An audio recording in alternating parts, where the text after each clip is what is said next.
भगवान श्री कृष्ण की लीलाओं को स्वयं भगवान श्री कृष्ण के अलावा और कोई नहीं समझ सकता। भगवान श्री कृष्ण ने ऐसी कई लीलाएं रची जो सभी को आश्चर्यचकित कर देती हैं। भगवान श्री कृष्ण की इन्हीं अद्भुत और रहस्यमयी लीलाओं में से मुख्य है महाभारत का युद्ध और अपने ही माता पिता को कंस के कारागार से 14 वर्षों बाद छुड़वाने की लीला।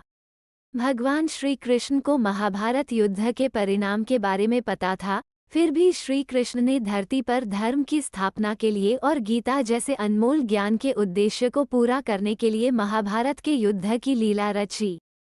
भगवान श्री कृष्ण स्वयं भगवान थे, फिर भी उनके माता पिता को कंस के कारागार में 14 वर्षों तक बंदी बनना पड़ा। माता देवकी और वासुदेव जी के 14 वर्ष बंदी बने रहने के पीछे भी श्री कृष्ण की लीला थी।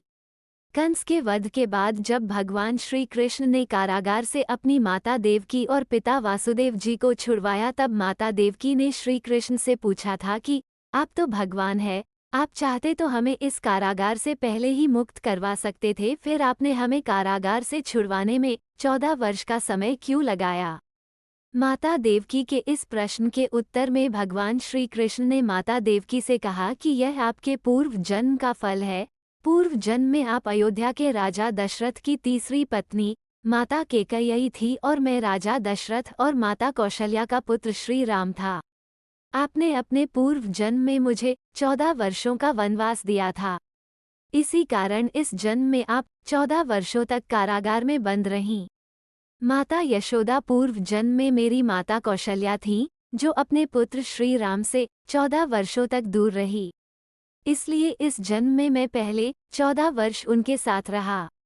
इसी कारण भगवान श्री कृष्ण ने माता देवकी और वासुदेव जी को 14 वर्षों के बाद कारागार से मुक्त करवाया।